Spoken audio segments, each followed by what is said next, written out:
ACB తీరుని తప్పుపట్టారు KTR lawyer సోమ భరత్. న్యాయవాదితో విచారణకు వెళ్లడం పౌరుడికి ఉన్న ప్రాథమిక హక్కు అన్నారు. ఇది రాజ్యాంగం కల్పించిన హక్కు అన్నారు సోమ భరత్. పద్ధతి ప్రకారం విచారణ చేయాలని ఏసీబీకి లేనట్టుంది అన్నారు.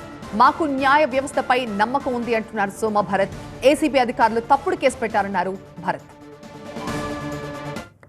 ఎవరైనా ఈ భారతదేశ పౌరుని ఎవరైనా కూడా అడ్వకేట్ పెట్టుకునే హక్కు ఉన్నది. అది భారత రాజ్యాంగం ఇచ్చిన హక్కు.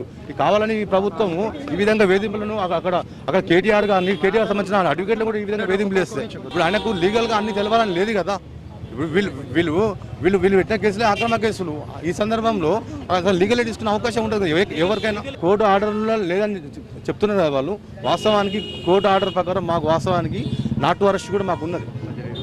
ఇన్వెస్టిగేషన్ చెప్పే ఎక్కడ కూడా చెప్పలేదు కదా. సహకరించాలని చెప్పింది సార్. వాస్తవానికి మొన్న కూడా 1 వీక్ బ్యాక్ కూడా ఇదే కేసు విచారణ చెప్పి గౌరవ హైకోర్టులో కూడా విచారణ జరిగింది.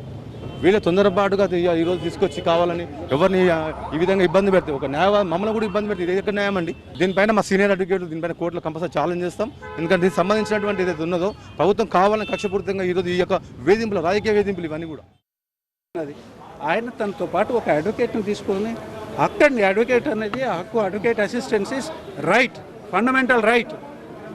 తీసుకొని వస్తే నువ్వు అడ్వకేట్ ఉన్నాడు కాబట్టి నేను లోపలికి రాని అంటే దీని వెనకాల ఉద్దేశాలు తప్పనిసరిగా ఇదేదో ఒక డ్రామా ప్రహసనం లాగా చేయాలనే ఉద్దేశమే తప్ప ఒక పద్ధతి ప్రకారం ఏమన్నా ఉంటే విచారణ చేయాలనే కోరిక ఏజెన్సీకి ఉన్నట్టుగా మాత్రం కనిపించట్లేదు.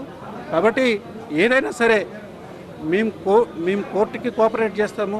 న్యాయ వ్యవస్థ మీద నమ్మకం ఉంది. న్యాయం పద్ధతి ప్రకారంగానే న్యాయాన్ని కోరుతాము. మాకు న్యాయం జరుగుతుందనే నమ్మకం ఉంది. ఇది చాలా తప్పుడు కేసు.